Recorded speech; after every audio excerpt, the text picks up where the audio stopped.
1939년 9월 1일에 시작해서 45년 9월 2일에 끝난 제2차 세계대전 때 나치 독일이 이제 폴란드를 침공함으로 세계대전이 진행이 되잖아요.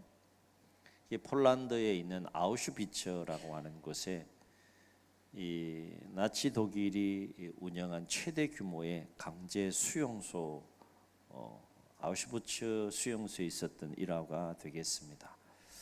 아우슈비츠 이 수용소는 1940년에 설립이 되었는데 대규모 이 가스실이 있고 또 시체를 처리하는 시설을 갖추었는데 1945년 9월에 이제 세계대전이 끝나기까지 숫자에 대해서는 좀 의견들이 있겠지만 일반적으로는 약 400만 명이 이 수용소에서 학살을 당했다고 합니다.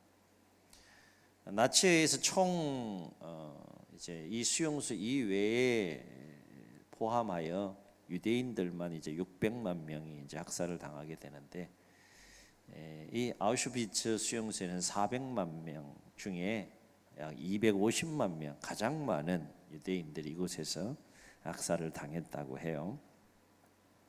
그런데 수많은 유대인들이 이렇게 학살을 당하고 죄 없는 그 자유인들이 이 수용소에 붙잡혀 와서 죽어가는 그 수용소에서 유대인들이 눈물을 뿌리면서 외친 질문이 이것이라고 합니다. 하나님 지금 어디 계십니까? 하나님 지금 어디 계시죠? 하나님이 왜 이런 사건을 허용하셨는지 모르겠습니다. 수용소의 현장에 하나님의 존재가 느껴지지 않는 거예요. 하나님의 손길이 조금도 느껴지지 않는 겁니다. 그러나 2차 세계대전 연합군이 이제 이 수용소를 탈환하게 되고 이 수용소 벽을 감시하다가 한쪽 벽에 씌어진 찬송가의 가사를 보면서 깜짝 놀랐다고 합니다. 그것은 어느 그리스도인들이 자신의 신앙 고백을 담아서 그 벽에다가 쓴 찬송가 이 구절이 되겠는데 어떤 구절이 그 벽에 쓰여 있는가 하면 그 크신 하나님의 사랑 말로 다 형용 못하네. 저주와 죽음의 현장인 이 수용소에 쓰여진 글귀라고 하기에는 상식과 경험적으로는 도저히 이해할 수 없는 그런 글귀. 하루에도 수많은 사람들이 죽어나가는 공포와 두려움, 지구상의 모든 저주는 그곳에 다 몰려있는 듯한 그런 곳에서 그 수용소 벽 한 부분에 그 크신 하나님의 사랑 말로 다 형용 못하네 이런 글귀가 쓰여 있었다는 거예요. 깜짝 놀랄 수밖에 없는 거죠.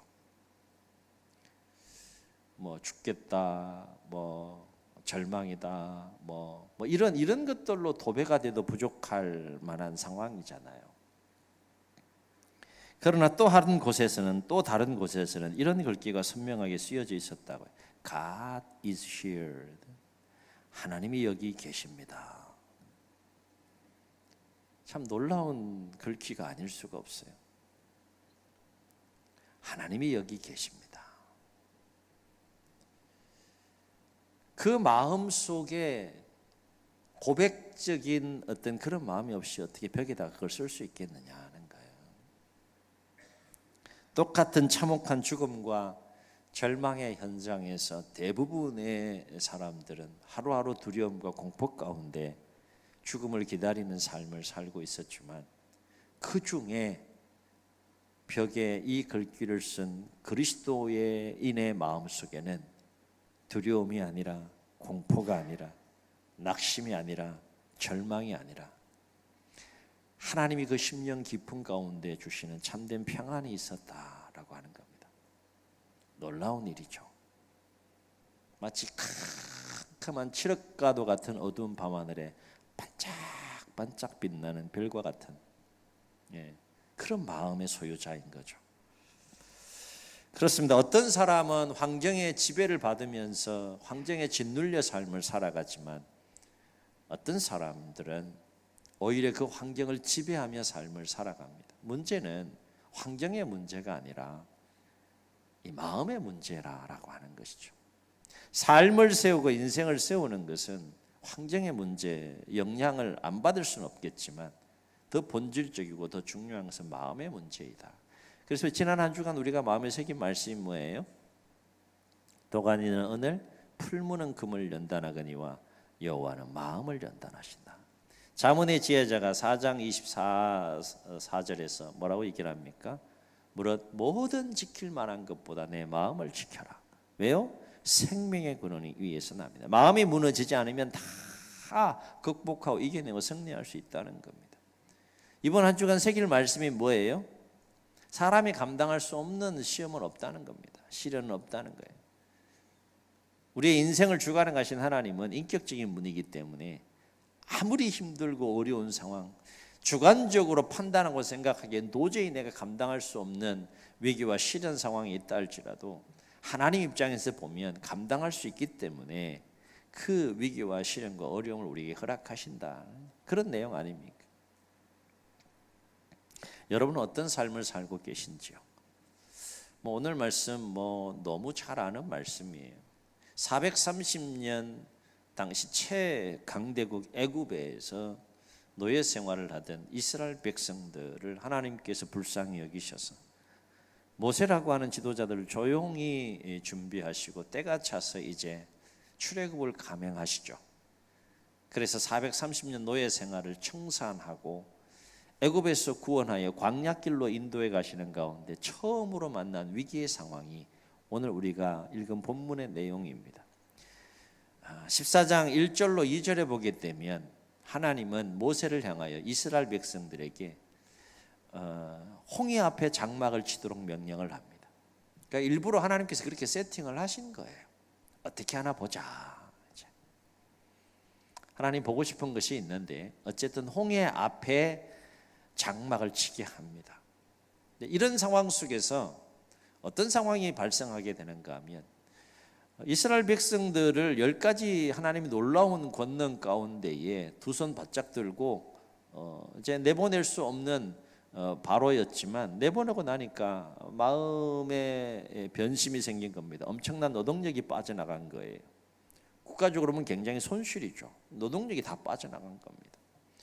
그래서 바로의 마음이 변신해서 군대를 이끌고 이 출애굽하여서 광야길을 향하여서 홍해에 지금 진을 치고 있는 홍해 앞에 진을 치고 있는 이스라엘 백성들을 추격해오는 상황입니다. 그리고 이제 또 길이 보이지 않는 이 홍해의 상황 속에 진을 치고 있는 이 위기 상황을 맞이하게 되죠. 문제는 이스라엘 백성들이 바로의 군대와 맞서 싸울 수 있는 힘이 있으면 되는데 그럴 힘도 없는 것이고 그렇다고 홍해를 가로질러 갈 수 있으면 좋겠는데 그 길도 안 보이고 이러지도 저러지도 못하는 위기 상황 속에 코너에 몰려 있는 겁니다. 그래서 이러한 위기 상황 속에서 10절과 12절을 보게 되면 난리가 났어요. 난리가. 한두 사람이 아닙니다. 200만 명, 장정만 60만이니까 200만 명, 한 가정을 4인 가족으로 삼으면 200만 명이 난리가 난 겁니다. 무슨 난리가 났습니까? 이스라엘 백성은 바로의 군대를 바라보면서 막 말발굽 소리가 막 그다음 전차 소리, 먼지가 휘날리면서 막 가까이 다가오는 장면이 오니까 막 심히 두려워했다 그랬어요. 공포감이 막 밀려오는 겁니다. 이 상황 속에서 모세를 원망하는 모습을 볼 수 있는데 원망의 내용이 뭡니까? 원망의 내용은 이런 거예요. 왜 우리를 애굽에 그냥 내버려 두지? 애굽에 살면서 애굽 사람 섬기도록 잘 그냥 그 애굽에서 애굽 사람 섬기면 잘 살도록 내버려 두지 왜 이 광야로 우리를 이끌고 와서 이렇게 광야에서 죽게 하느냐 막 아우성치면서 원망을 합니다. 그런데 우리가 여기서 주목할 것은 뭔가 하면 이스라엘 백성들이 이 상황 위기 상황 가운데서 모세를 막 원망하는 것이 굉장히 합리적으로 이해가 될 법한 상황이라고 생각할 수 있어요. 충분히 그럴 수 있다. 누구든지 그런 상황이 오면 그럴 수 있겠다는 생각을 할 수 있어요. 그러나 다른 한편으로 생각해 보게 되면 이스라엘 백성들은 지금 그냥 홍해 앞에 와 있는 것이 아니에요. 그죠? 몇십 년도 아니고 불과 6개월 동안, 얼마 지나지 않은 6개월 동안 하나님께서 모세를 바로에게 보내서 위대한 협상을 하게 하죠. 그 가운데서 바로의 마음이 완악하니까 10가지 재앙을, 초자연적인 권능을 행하시 10가지 재앙을 일으키잖아요. 피재앙부터 장자의 죽음에 이르기까지. 애굽 백성도 그렇고 이스라엘 백성도 그렇고 자신들이 살면서 한 번도 경험하지 못한 오직 하나님의 역사이기 때문에 경험할 수밖에 없는 어마어마한 사건이 6개월 동안이나 있었어요. 그리고 그 과정을 통하여서 하나님의 권능 가운데 출애굽해서 지금 홍해 앞에 와 있는 이 상황이에요. 이스라엘 백성들이 이거 체험한 겁니까? 안 한 거예요? 다 체험한 거예요. 오래전 이야기가 아니에요. 얼마 전의 이야기예요. 그러면 비록 바로의 군대가 막 추격해 오고 그리고 앞에는 홍해가 있는 이런 상황 가운데 있다 할지라도 이스라엘 백성들이 마땅히 취해야 될 자세는 뭔가 하면 출애굽의 그 하나님을 기억하고 그 하나님을 의지하며 그 하나님의 도움을 구하면서 부르짖고 기도하는 것이 자연스러워야 되는 거예요. 그게 더 상식적으로 기대할 수 있는 모습인 것이죠. 그런데 그런 모습을 찾아볼 수가 없고 막 우리를 광야에서 죽게 하느냐고 모세를 원망하는 모습을 보게 됩니다. 물론 10절 하반절 보게 되면 이스라엘 백성들은 이 위기 가운데에서 하나님께 부르짖었다 그랬어요. 그런데 11절과 12절을 연결해서 보게 되면 그 부르짖음은 정말로 하나님을 의지하고 하나님을 믿고 신뢰하면서 도와달라고 부르짖는 그 부르짖음이 아니라 그냥 너무 다급하고 공포가 밀려오고 두려우니까 살려달라고 아우성치는 정도, 그 정도였다는 겁니다. 그렇다면 왜 이스라엘 백성들은 바로 직전까지 6개월간 어마어마한 하나님의 초자연적인 권능의 손길 가운데 구원을 받았음에도 불구하고 위기 앞에서 심히 바로의 군대를 원망하며 바로의 군대를 바라보며 두려워하고 모세를 원망했을까? 게다가 21절과 22절을 보게 되면 출애굽하면서 하나님께서 특별한 방법으로 이스라엘 백성들을 인도하시는 장면이 나오는데 어떤 장면이 나와요? 낮에는 구름 기둥으로 그들의 길을 인도하시고 밤에는 불기둥을 비추사 낮이나 밤이나 진행하시면서 백성 앞에서 떠나지 아니했다 그랬어요. 그러니까 바로의 군대가 막 추격해 오고 그다음에 홍해가 앞에는 홍해가 넘실대고 있는 이 상황 속에도 구름 기둥, 불기둥을 봤다는 건 못 봤다는 거예요. 가시적으로 이스라엘 백성들이 구름 기둥으로 불기둥으로 함께 하시는 걸 봤다는 거예요. 그럼에도 불구하고 위기 앞에서 이스라엘은 왜 모세를 원망하면서 바로의 군대를 두려워하고 그렇게 낙심하고 절망했을까라고 하는 거예요. 말씀을 가만히 묵상하고 그 상황을 가만히 생각해 보게 되면 정작 이스라엘 백성들이 그 위기의 상황 가운데서 가져야 될 하나님을 바라보는 그 믿음의 눈을 잃어버렸다는 거예요. 하나님은 지금 믿음으로 하나님을 바라보라고 홍해 앞에 코너에 몰아놓고 있는 상황 속에 있는데 첫 번째 이제 시험이 되겠죠. 사실 거룩한 시험이 되겠는데 하나님을 바라봐야 할 정작 하나님을 바라봐야 될 위기 상황 속에서 그 하나님을 바라보는 믿음의 눈을 잃어버리니까 무엇만 보이는가 하면 바로의 군대만 보이는 거예요. 위기 상황만 보이는 거예요. 아무것도 안 보이고 위기만 보이는 거예요. 구름 기둥 불기둥이 어디 있어요? 보이지 않습니다. 출애굽에 하나님이 어디 있어요? 보이지 않습니다. 아우슈비츠 수용소에서 하나님의 존재와 손길이 전혀 느끼지 않았던 사람들처럼 엄청난 하나님의 권능의 역사가 얼마 전에 있었음에도 불구하고 그 하나님 보이지 않아요.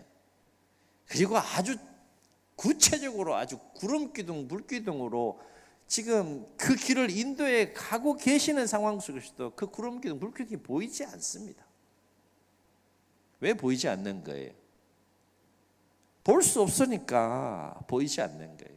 왜 볼 수 없는 겁니까? 보는 눈이 없는 거예요. 그 보는 눈이 뭡니까? 그게 믿음의 눈입니다.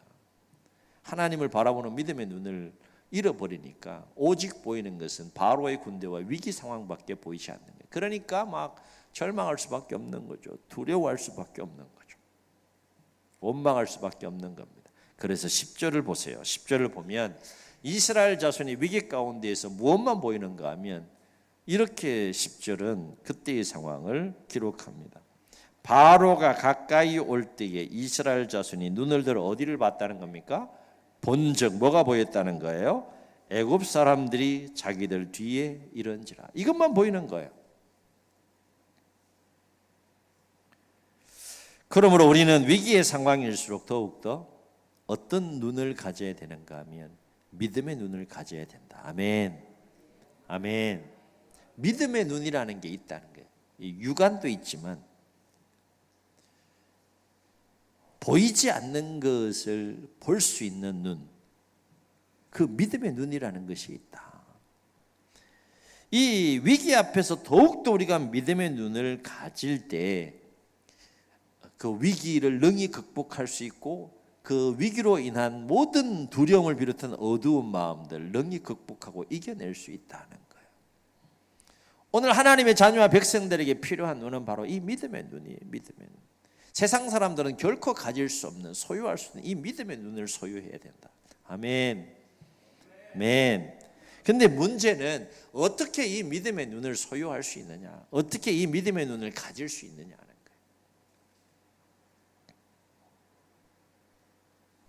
믿음의 눈은 눈이 작아도 가질 수 있어요. 아멘.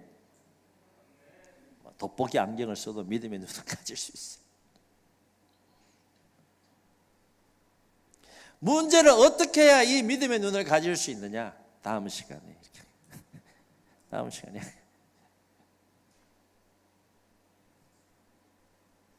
이 질문에 대한 해답을 우리는 성경을 통해서 찾을 수 있다. 그것도 하나님의 말씀을 통해서 찾을 수가 있는데 하박국서 2장 4절에서 하나님은 하박국 선지자를 향하여 무슨 말씀을 하시는가 하면 이런 말씀을 하세요. 잘 들어보세요. 의인은 그의 믿음으로 말미암아 살리라 그랬어요. 하나님이 직접 하신 말씀이에요. 의인은 누구의 믿음? 그의 믿음으로 말미암아 살리라. 사도 바울은 이러한 하박국 2장 4절에서 하나님께 하신 이 말씀을 로마서 1장 17절에서 복음과 관련하여 인용하면서 뭐라고 정언하는가 하면 이렇게 정언합니다. 복음에는 하나님의 의가 나타나서 믿음으로 믿음에 이르게 하나니 기록된 바 오직 의인은 믿음으로 말미암아 살리라 함과 같으니라. 하박국서 2장 4절의 말씀을 로마서 1장 17절과 연결해서 사도 바울이 하나님이 하박국에 하신 말씀이 무엇인지를 재해석하고 있는 장면입니다. 한마디로 정리하면 믿음은 어떻게 소유할 수 있다는 거예요? 오직 믿음으로만 그 믿음을 소유할 수 있다는 거예요. 깨닫는 은혜가 있기를 주의 이름 축원합니다. 다른 방법으로는 이 믿음을 소유할 수 없다는 거예요. 믿음은 하나님께서 주시는 것인데 어떻게 그 믿음을 우리가 소유하게 되느냐? 오직 믿음으로만, 내가 믿는 것으로만 그 믿음을 소유할 수 있다는 거예요. 그래서 히브리서 기자는 이러한 믿음의 원리와 관련해서 히브리서 11장 6절에서 뭐라고 정언했는가 하면 이렇게 정언해. 잘 들어보세요. 믿음이 없이는 하나님을 기쁘시게 하지 못하나니 하나님께 나아가는 자는 반드시 그가 계신 것과 또한 자기를 찾는 자들에게 상 주시는 자임을 믿어야 할지니라. 아멘. 아멘. 어떻게 해야 된다고요? 믿어야 할지니라. 뭘 믿어야 하나? 하나님이 계신 것과 하나님을 찾는 자들에게 상 주시는 이심을 믿어야. 믿는 건 누가 해야 되는 거예요? 내가 해야 되는 거예요. 믿음으로 말미암아 믿음에 이른다는 거죠. 이게 성경이 가르쳐주는 믿음의 원리, 믿음을 소유할 수 있는 방법입니다. 그러니까 태초에 하나님이 천지를 창조하시느라 이게 믿어지세요, 여러분? 이게 얼마나 믿어진다는 게 이게 놀라운 거예요. 이게 믿어지는 사람보다 믿지 않는 사람이 지구상에 더 많아요. 지구상 너무 넓다. 서산에 18만 명이 살잖아요. 예? 300개 교회 한 4만여 성도라고 하는데 나머지 14만은 이게 믿어지지가 않는 거예요. 믿어지죠. 뭐 별로 놀라지 않네. 태초라는 시간이 언제가 태초예요, 여러분? 이게 이성적으로 이해가 돼요? 태초라는 시간이 언제예요? 이성과 경험으로는 알 수 없는 시간대입니다. 그리고 하나님의 존재에 대해서 알아야 될 거 아니겠어요? 천지를 어떻게 했다고요? 창조했다 그랬어. 아무것도 없는 무에서 유를 창조했다는 거예요. 이거를 뭐 과학적으로 증명하고 이성과 경험으로 막 따지고 이렇게 들어가면 이게 믿어지지가 않는 거지. 이게 진리이기 때문에, 하나님의 말씀은 진리이기 때문에 그냥 믿으라는 거예요. 그러면 이 진리의 말씀이 믿어진다는 거예요. 믿어진다는 거예요. 다른 방법이 없다는 거예요. 이 세상에 수많은 신들이 있지만 유일한 참신은 창조주 하나님, 역사를 주관하신 하나님, 생사와 인간의 화복을 주관하신 하나님, 하나밖에 없는 아들 독생자를 우리에게 내어주시면서까지 죄와 죽음의 문제를 해결하시고 우리에게 영원한 생명을 주신, 진짜 우리를 사랑하시는 그 하나님 한 분밖에 없다는 거죠. 그 하나님을 그냥 믿으라는 거예요. 믿으라는 거예요. 하나님이 어떻게 존재해요? 하나님이 살아계시면 한번 보여줘봐요. 그렇게 생각하는 사람들은 절대 믿음을 소유할 수 없다는 거예요. 그 모든 과정을 뛰어넘어서 그냥 믿는 거예요. 진리이기 때문에 믿는 거예요. 참신이기 때문에 믿는 거예요. 거짓된 신도 우상을 섬기면서까지 믿는데 참신을 우리가 정말 믿어야 될 거 아니겠어요? 그죠? 그냥 믿는 거예요.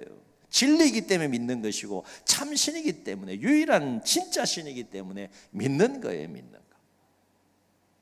믿어야 믿어지고, 믿을 때 이해가 되어지고, 믿을 때 깨달아진다는 거예요. 아멘.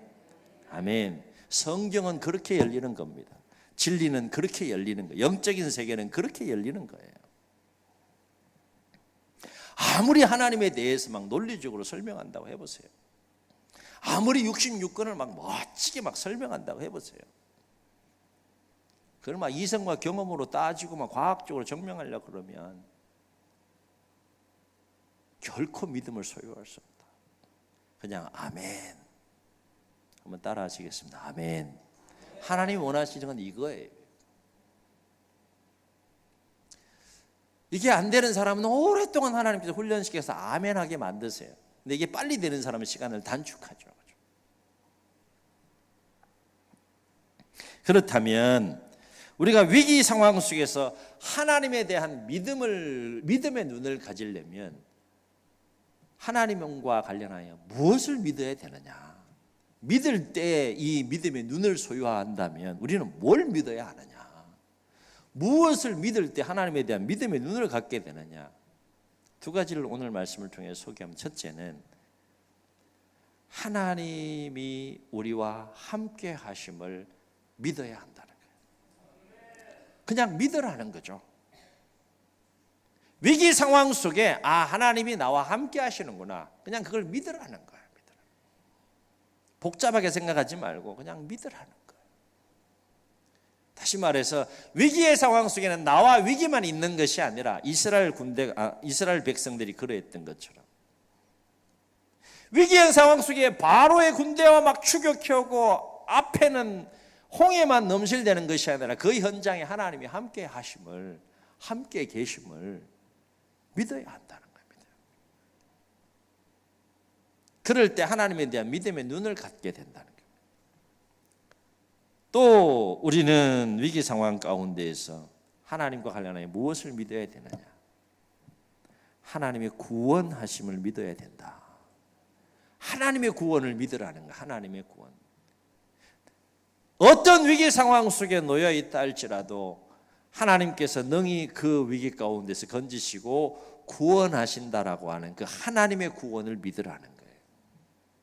430년 애굽의 노예 상황 가운데 있는 이스라엘 백성들을 구원하여 지금 광야 있지만 그 길을 인도해 가시고 끌고 가시는 분이 누구세요? 하나님이세요. 하나님. 그러면 너희들 광야에서 다 죽어라, 그렇게 인도하시는 겁니까? 아니죠. 왜 위기 상황 가운데에서 하나님의 구원을 우리는 믿어야 되느냐? 우리는 위기 상황 가운데에서 한계가 있지만 하나님은 한계가 없는 분이에요. 어떤 위기 상황 속에서 능히 건지시고 구원하시는 전능하신 분이시기 때문에 우리는 위기 상황 속에서 뭘 믿으라? 하나님의 구원을 믿으라. 아멘. 왜 우리는 위기 가운데에서 하나님의 구원을 믿어야 되느냐? 또 한 가지 이유는 우리에겐 길이 안 보이고 우리에겐 답이 없는 것 같아도 하나님에겐 길이 있고 하나님에겐 답이 있다. 아멘. 이스라엘 백성들이 볼 때에는 길이 안 보이는 거예요. 이 상황에서 답이 없어요. 이 문제를 해결할 수 있는, 위기를 해결할 수 있는 답이 없어요. 그런데 누구에겐 길이 있고 누구에겐 답이 있습니까? 하나님에겐 길이 있고 하나님에겐 답이 있는 거예요. 답이. 그래서 어떻게 하셨어요? 홍해를 그냥 갈라버려요. 야, 참, 이게 믿어지세요, 여러분? 이게 믿어지세요? 뭐 앞에 홍해가 있는데 그냥 확 갈라버려, 하나님이. 근데 그냥 가르신 것만 아니라 놀라운 사실은 뭔가 그 땅을 아예 그냥 마른 땅으로 만들어 버리셨어요. 마른 땅으로. 이게 믿어지세요? 밖에 나가서 그래 보세요. 이상하게 보지. 그리고 이 바다의 벽을 만드시고 땅을 마른 땅으로 말리신 다음에 그 길을 걷게 하셨다 그랬어요. 여러분이 삶을 살아가면서 어떤 위기와 어려움을 만난다 할지라도 내 눈으로 볼 때에는, 경험과 상식으로 볼 때는 길이 안 보여, 답이 안 보여, 캄캄해. 그렇다고 할지라도 하나님의 구원을 믿으라는 거예요. 왜냐? 하나님에겐 길이 있고 하나님에겐 답이 있기 때문에.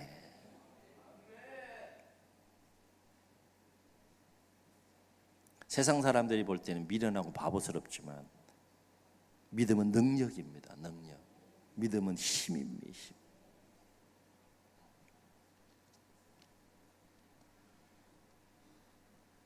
홍해를 가르신 하나님 죽으셨어요. 그때 역사하고 그냥 끝났어요. 지금도 살아계세요? 아멘. 지금도 그 하나님 살아계세요. 그 하나님 우리는 뭐라고 불러요? 대단하신 분들이에요. 그 하나님을 아버지라 부른다니까.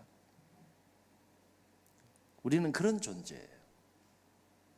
하나님을 과소평가하지 마시고 여러분 자신을 과소평가하지 말라는 거예요. 과소평가할 거면 그 상황을 과소평가하라는 거예요. 그 위기의 상황을 작게 보라는 거예요. 하나님을 크게 보시고 하나님의 백성인, 하나님이 함께 하시고 너희 구원하시는 여러분을 크게 보시라는 거예요. 아멘. 그렇습니다. 우리는 그것이 어떤 위기가 되었든지 간에 우리 앞에 놓인 위기 앞에서 하나님의 함께 하심을 믿어야 되고 하나님의 구원하심을 믿어야 한다. 그러면 어떤 놀라운 일이 생기는가 하면 보여요. 뭐가 보이느냐? 진짜 하나님의 함께 하심이 보이고요. 진짜 하나님의 구원이 보이는 거예요. 무슨 눈으로? 믿음의 눈으로 보이는 거예요. 이 보인다는 것은 육안으로도 하나님께서 보게도 하시겠지만 보다 구체적으로는 그 하나님의 함께 하심이 느껴지게 되고요. 하나님의 구원하심이 느껴지게 되는 거죠. 확신이 서는 거예요. 확신. 여러분 한번 생각해 보세요. 위기 앞에 아무것도 보이지 않고 위기만 보인다고 생각해 보세요. 그 마음의 상태가 어떻겠어요? 오늘 바로의 군대만 보이는 이스라엘 자손의 마음 가운데 힘이 큰 두려움이 충만하게 역사하고 있었다 그랬어요. 충만하게. 그러니까 두려움이 충만하게 역사하니까 살 길이 안 보이니까 터져나오는 게 뭐예요? 원망이에요. 원망. 죽겠다 이거예요. 그들의 고백대로 다 죽어요. 또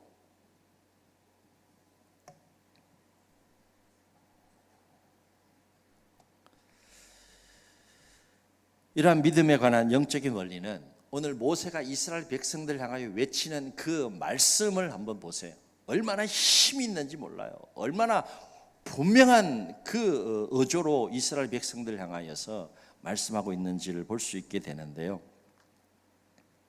모세의 마음속에는 분명한 두 가지 믿음이 있었어요.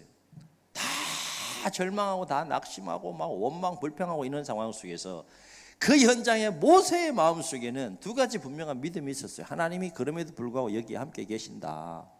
그리고 하나님께서 이 위기의 상황에서 우리를 건지시고 구원하신다. 이 믿음이 있으니까 모세의 눈에는 뭐가 보이는 거예요? 하나님이 함께 하심이 보이는 거예요. 하나님의 구원이 보이는 거예요. 그러니까 13절 14절에서 이스라엘 백성들 향하여서 막 얼마나 크게 외쳤는가 하면 확신을 가지고 13절 14절에서 이렇게 외칩니다. 우리 함께 다시 읽습니다. 시작. 모세가 백성에게 이르되 너희는 두려워하지 말고 가만히 서서 여호와께서 오늘 너희를 위하여 행하시는 구원을 어떻게 하라? 보라. 너희가 오늘 본 애굽 사람을 영원히 다시 보지 아니하리라. 여호와께서 너희를 위하여 싸우시려니 너희는 가만히 있을지어다. 보세요. 두 가지 믿음이 분명히 있잖아요. 오늘 여호와께서 여기 계시다는 거죠. 우리를 위하여 놀라운 일을 행하실 거다. 그 구원을 봐라. 그 구원을 봐라. 이게 지금 200만이 자기를 향하여 화살을 쏴대고 원망하고 있는 상황 가운데에서 꼿꼿하게 서가지고 여러분 두려워하지 말라 이렇게 외칠 때 그 마음속에 이 믿음이 없는데 이렇게 할 수 있겠어요? 없어요. 일도 두려움이 없고 일도 의심이 없는 거예요. 하나님의 함께 하심과 구원에 대하여서. 그런데 놀라운 사실은 누구의 믿음대로 돼요? 모세의 믿음대로 돼요. 하나님이 홍해를 가르세요. 주목할 것은 하나님에 대한 믿음의 눈을 가진 이 모세와 믿음의 눈을 갖지 못한 이스라엘 자손들은 똑같은 위기 상황에서 보는 눈이 달랐고 보는 것이 달랐다. 오늘 뭐 여러 가지 우리 삶의 위기 상황 가운데 있어요. 폭염, 폭우를 비롯해서 경제적인 여러 가지 개인적으로 국가적으로 여러 가지 위기 상황 속에 우리가 놓여 있어요. 그리고 전쟁은 왜 이렇게 곳곳에 자꾸 일어나는지, 추가적으로 왜 자꾸 일어나는지, 하여튼 수많은 개인적으로 공동체적인 차원에서 수많은 위기 상황들이 계속 발생해요. 이겨 나가려면 어떻게 해야 되느냐? 절망할 수밖에 없는 눈을 가진 사람들이 갖지 못한 또 다른 눈을 가져야 되는데 그 눈이 뭐예요? 믿음의 눈을 가져야 된다. 그 믿음의 눈을 어떻게 소유할 수 있다는 거예요? 믿음으로 소유할 수 있답니다. 사랑하는 성도 여러분, 우리는 삶의 여정에서 만나는 위기 앞에서 어떻게 해야 될까?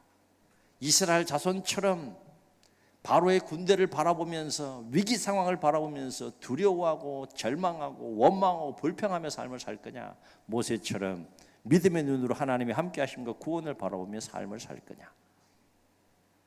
바로 없긴 여러분의 삶의 여정에 어떤 어려움과 위기 상황을 만난다 할지라도 하나님이 그 현장에 나와 함께 계신다. 이걸 믿고 나는 부족하고 나는 연약하고 나는 한계가 있어도 하나님은 이 위기 상황에서 반드시 나를 건지시고 구원하신다. 이 하나님의 구원을 믿고 믿음의 눈으로 이 함께 하심과 하나님의 구원을 바라보면서 모든 위기 상황을 넉넉하게 이기고 승리하는 하나님의 자녀와 백성들이 다 되시기를 예수님의 이름으로 축복합니다. 축원합니다. 말씀을 기억하시면서 우리 함께 찬양하시고 한번 기도하시겠습니다.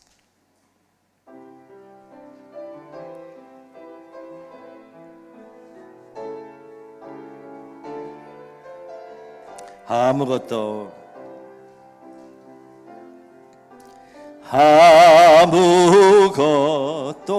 두려워 말라. 주 너의 하나님이 지켜주시네. 놀라지 마라. 겁내지 마라.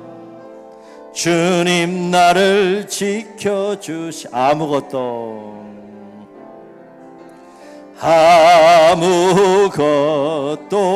두려워 말라. 주 너의 하나님이 지켜주. 아멘 아멘.